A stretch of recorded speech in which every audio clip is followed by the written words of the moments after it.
বুঝলে বন্ধু, শিক্ষকতার পেশা মহান পেশা, কিন্তু সেই পেশাকে বেছে নিয়ে খুব যন্ত্রণার ভিতর আছি। একটা বিষয় কি জানিস?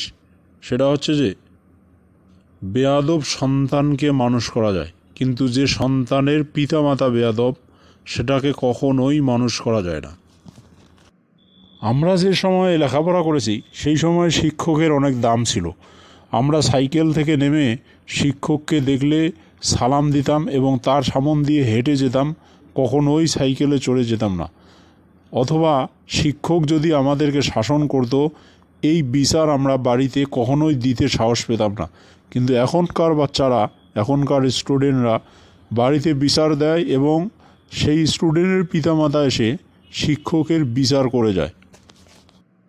আসলে এই পরিস্থিতিটা কিছুটা কুলাঙ্গার কিছু শিক্ষক আছে তাদের জন্য হতে পারে, কেননা তারা শিক্ষার মান উন্নয়ন না করে স্টুডেন্টকে এতটাই প্রহর করে যে যার কারণে অন্য যারা ভালো শিক্ষক আছে তাদেরও মান কমে যাচ্ছে।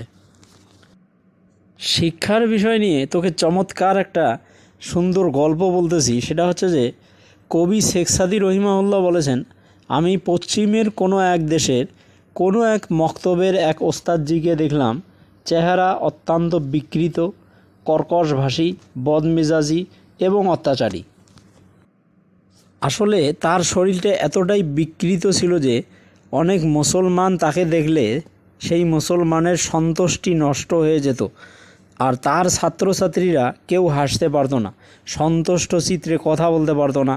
কোনো কোনো সময় তাদের চেহারার উপর সে থাপ্পড় লাগিয়ে দিত, আবার কোনো সময় পায়ের গোড়ালিতে বেড়ি দিয়ে আটকিয়ে রাখত। আর এভাবে করে তার কিছু অত্যাচারের কথা লোকে জানতে পেরে তাকে অপদস্থ করে সেখান থেকে তাড়িয়ে দিয়েছে। তারপর একজন পরহেজগার, নরম স্বভাবের ওস্তাদ রাখা হলো। আর সেই ওস্তাদ ছিল অত্যন্ত ধৈর্যশীল, মিষ্টভাষী। তিনি প্রয়োজন ছাড়া কথা বলতেন না, মানুষ কষ্ট পায় এমন কোনো কথা মুখে আনতেন না।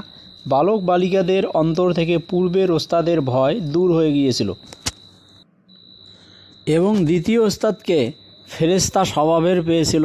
ছাত্রছাত্রীরা এবার এক একজন দানবের মতো হয়ে উঠল। ওস্তাদদের ধৈর্যের সুযোগ গ্রহণ করে প্রত্যেকে পড়াশোনা ভুলে গেল।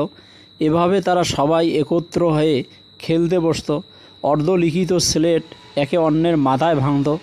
2 সপ্তাহ পরে ওই মক্তবের পাশ দিয়ে যাচ্ছিলাম, দেখলাম প্রথম শিক্ষক